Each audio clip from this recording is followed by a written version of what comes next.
Ya en alguna ocasión habíamos hablado con Pascual Izquierdo, viajero por excelencia, de esas personas que les gusta no solo viajar, sino disfrutar y hacer que otros disfruten con sus viajes y quizá también incitarles a descubrir lugares como el Canal de Castilla, que es el protagonista de su última publicación. Lo primero de todo, muy buenas, Pascual. Hola, buenas tardes. Es verdad que el Canal de Castilla tiene entidad más que suficiente, tiene mucha historia, pero nunca está de más intentar arrojar una mirada diferente y que sea capaz de quizá descubrir unas cosas a quienes todavía no lo han recorrido, incluso también a quienes ya lo conocen, ¿no? Efectivamente, yo creo que este libro tiene la virtud de aportar una mirada original, y es la mirada de aquel que va recorriendo los tres ramales que integran el Canal de Castilla, pero no solamente se va fijando en los detalles de la arquitectura, sino va hablando con la gente, tratando de descubrir los latidos de vida que todavía quedan en los pueblos que están surcados por las aguas del canal, y al mismo tiempo buscando las manifestaciones de belleza de esta piedra, por ejemplo, del puente que tenemos aquí, esa magnífica obra de sillería con el arco de medio punto. Pues yo creo que esa es la mirada fundamental, buscar desde una mirada distinta los secretos y la belleza que encierra el Canal de Castilla. Y Pascual, ¿cómo nace la idea, el proyecto de dedicar una publicación entera al Canal de Castilla? Bueno, hay que hacer una especie de introducción, que los que hemos dado vida a este proyecto, anteriormente hemos dado vida a otros viajes por tierras de Castilla. Es decir, hemos recorrido un grupo de amigos amantes del arte, la cultura, el arte y la gastronomía también, evidentemente, pues hemos recorrido durante muchísimos años en bicicleta las tierras de Castilla. Y eso ha alumbrado publicaciones y ha alumbrado viajes que todavía no se han publicado.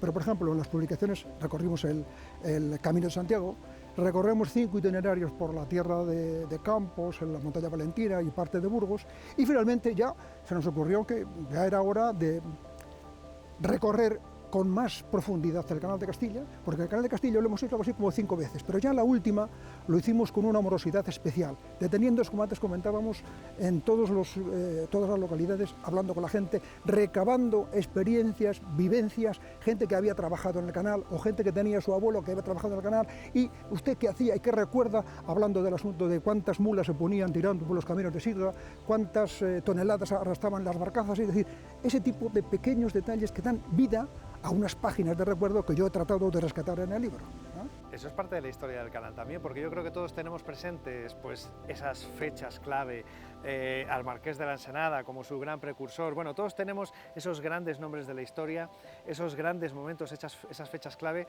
pero nos olvidamos de todo ese paisanaje que muchas veces se dice, de esa intrahistoria, de esa parte más sociológica quizá, y que al final es la que ha conformado y dado vida al canal y que lo ha acabado convirtiendo en lo que soy, ¿no? Claro, yo esto es lo que he querido rescatar. Por ejemplo, aquí se recuerdan oficios desaparecidos, por ejemplo, el oficio de calafateador. El calafateador era dar con brea las partes exteriores, por ejemplo, de una compuerta o de una embarcación. Pues había ese oficio. Había carpinteros, había cocineros del barco, el barco de ingenieros, que era el mejor barco que había, tenía un cocinero que era de Cabezón de Pisuerga, que murió hace pocos años. Había un montón de oficios, había carpinteros, había trabajadores en los muelles, porque también se construían barcas para navegación, en Villaumbrales, por ejemplo, también en la dársena de Valladolid. Había un montón de oficios, es decir, la vida bullía. Había muleros. El oficio de mulero era uno de los oficios con más prestigio. ¿Por qué? Porque ganaban dinero. Los muleros eran los que llevaban las mulas, que arrastraban las barcazas. Y había, podemos decir, una especie de casas de posta. Cada cierto tiempo había que renovar las mulas, y estaba muy cotizado el oficio de mulero, era uno de los de mucho dinero, ¿eh? Pues todo eso, ese tipo de oficios, ese tipo de detalles es lo que he tratado yo de rescatar. Es también rescatar un poco del olvido, es decir, porque yo hablé con señores, recuerdo un señor Julián Lozano Catalina, que estaba en la dársena de Valladolid, que era una enciclopedia viviente del canal, había estado en todos los sitios, conocía todo. Pues este señor, yo hablé con él cuando tenía 92 años, murió a los 96, es decir, ese tipo de memoria se va perdiendo. Este libro trata de rescatar, hasta donde ha sido posible, dentro de la modestia de sus pretensiones, ese tipo, digo, de memoria histórica, porque esta sí que es la historia vinculada con el canal, que poco a poco está desapareciendo.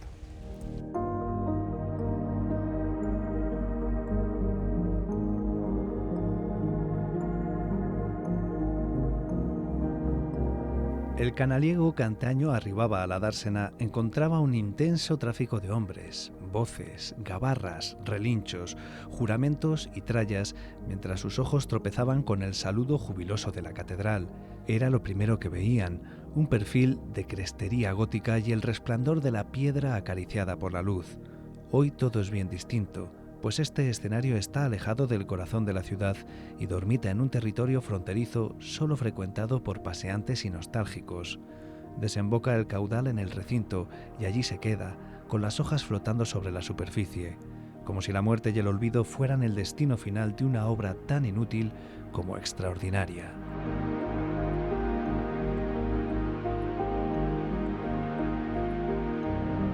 Aunque su gran objetivo, su gran labor sea probablemente mantener esa memoria que en muchos casos sí nos habría perdido, no deja de servir también, un poco en la línea de trabajos anteriores, como guía para que quien se eche al camino, quien coja la bici y eche a rodar a lo largo del Canal de Castilla, sepa dónde parar, o por lo menos tenga unas pistas de esto no hay que perdérselo, esto hay que visitarlo.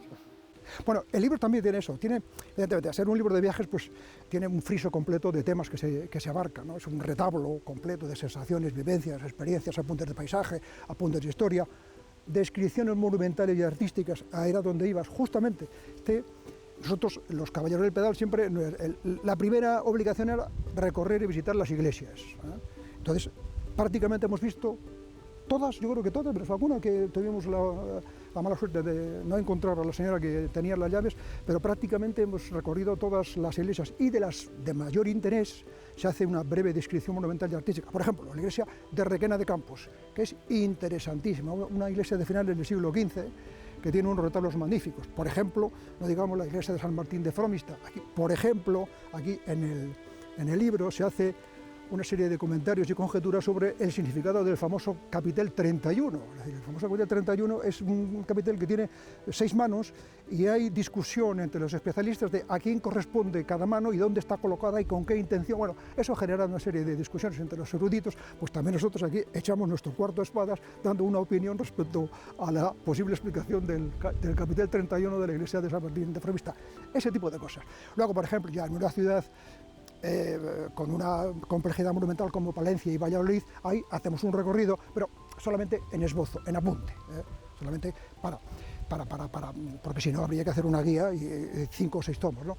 Pero efectivamente esto es una herramienta también para aquel que quiera visitar el canal, desde ese punto de vista de descubrir bellezas pertenecientes a la riqueza monumental y artística que tenía desconocidas, es una herramienta también muy útil y muy aconsejable. Estaba pensando, Pascual, que quizás ahora el canal le damos por hecho como un vestigio del pasado, como un testigo de la historia y no como una fuente de oportunidades, cuando quizá podría ser, no sé si un motor tan importante económicamente hablando como lo fue en su momento, pero quizás sí habría opción para tener un mayor aprovechamiento, ¿no? Sin duda, yo estoy totalmente de acuerdo con ese apunte, además muy bien traído a colación, porque otro vector temático del libro es la denuncia del abandono, el abandono muy lamentable en la que está. En este libro yo he querido hacer también, para ser justo, porque recoge una experiencia viajera del año 2000, ¿no?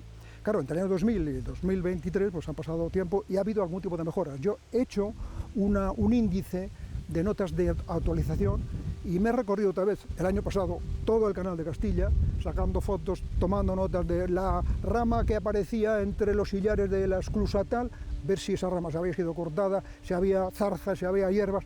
He hecho un recorrido completo y he puesto unas notas de actualización donde se va diciendo, bueno, pues lo que vimos el año 20, por ejemplo, en la esclusa 17 de Fromista, que salía el agua entre los sillares, pues lamentablemente sigue saliendo el agua, pues no solamente por una parte del vaso, sino por los dos lados del vaso, cosas así. Y efectivamente, yo creo que el Canal de Castilla es una joya poco conocida y poco valorada, sobre todo desde el punto de vista de las posibilidades que tiene de desarrollo y de explotación turística y cultural y recreativa. Es decir, yo aprovecho la ocasión, ahora que se brinda en este vector de la denuncia en el que estamos, para hacer una apelación a los responsables, para que emprendan un proyecto de recuperación integral del Canal de Castilla. Integral quiere decirse que hay que restaurar las casas de escluseros, restaurar los puentes que estén con algún tipo de deterioro, los acueductos, y recuperar otra vez la navegación para fines recreativos, turísticos y culturales. Eso generaría una dinámica de revitalizar otra vez el canal y todos los pueblos que son surcados por sus aguas, generaría un conocimiento y un turismo cultural que poder recorrer otra vez en barca, como se hacía entonces, recorriendo otra vez la subida por las esclusas, pero por todas las esclusas, no es ahora por 2 o 3 como hay ahora, y que hay ahora 4 barcos turísticos, no, un recorrido integral de todo el curso de los 207 kilómetros de canal. Yo creo que ese es un proyecto ambicioso, pero es perfectamente realizable y es un reto que los políticos deberían afrontar. Bueno, veremos si alguien recoge ese guante. Antes de terminar, Pascual, le vamos a poner el compromiso, hay que hacerlo en estos casos, de destacarnos 1 o 2 puntos clave del canal, de lo que es eminentemente el canal, no la iglesia fromista, por ejemplo, como comentaba, no esos lugares que también pueden ser imprescindibles, sino de lo que es el canal en sí, ese o esos lugares que son imprescindibles y quizás sobre todo para aquellos que no hayan estado nunca les puede sorprender y conquistar. Yo recomendaría, por ejemplo, 2 sitios que yo creo que son fundamentales. Primero, la cuádruple esclusa de Fromista. Eso es una maravilla de la arquitectura del siglo XVIII, es decir, del racionalismo ilustrado, cómo van cayendo perfectamente ordenadas, los escalones del agua van marcando. Justamente la portada del libro trata de realzar visualmente esa gran importancia, podemos decir, de la arquitectura hidráulica. Y luego otro punto fundamental yo creo que es el acueducto de San Carlos de Abánades. Es el único acueducto, perdón, hay otro que es también sobre el río Sequillo, pero no tiene la prestancia el del Sequillo respecto al que cruza el río Valdavia. Es un acueducto de 5 ojos, que se construyó en 5 años, y además fue restaurado, fue recuperado, porque cuando nosotros lo vimos en el primer viaje estaba poco manifiestamente mejorable desde el punto de vista de la limpieza y del agua que caía por muchos sitios. Bueno, ahora ha quedado prácticamente impecable y es una obra magnífica, espléndida, con unas dimensiones, una ambición y una belleza realmente apabullante. Que puede ser ejemplo para otras recuperaciones, ¿no? Efectivamente. Ese se ha recuperado, también se recuperó el de Río Sequillo, pero el de Río Sequillo tiene los arcos muy bajos, es decir, apenas, sin embargo, que cursa, el de San Carlos de Abánades, los arcos enormes, brillantes, es una verdadera muestra del esplendor que tuvo esa arquitectura. Pero bueno, tenemos aquí el puente de las Arcas. Hay, de los 70 puentes que tiene el canal, la inmensa mayoría son puentes de esta naturaleza, puentes del siglo XVIII que tienen un arco de medio punto espléndido y tienen unos sillares magníficos de unas dimensiones enormes. El haber esculpido esos sillares tiene un trabajo considerable, pero luego la maestría de haberlos ido fijando para generar perfectamente la curva del arco. El pretil de arriba, que está perfectamente marcado con esa cornisa separadora, tiene un mérito primero de los planos hechos por Juan de Omar y los arquitectos que trabajaron, y luego los maestros canteros que estuvieron esculpiendo la piedra para dejar los sillares de 32 por 42, pues justamente, y bien los bordes bien esculpidos y bien lisos. Un trabajo extraordinario. Creo que eso nos queda, Pascual, recomendar la visita obligada para todo el mundo, el recorrido por el Canal de Castilla y también la lectura del viaje por el Canal de Castilla. El canal ya sabe la gente dónde le va a encontrar, pero el libro, Pascual. El libro se puede encontrar, en teoría ya está distribuido, se puede encontrar en todas las librerías de Castilla y León, se puede pedir a la editorial que lo ha publicado, que es Difácil. Pues Pascual, bienvenido como siempre a Palencia, encantados de tenerle con nosotros y de ayudarnos a difundir las bondades de nuestro patrimonio. Ojalá que mucha gente aproveche y con esta excusa descubra el Canal de Castilla. Perfecto, ojalá sea así.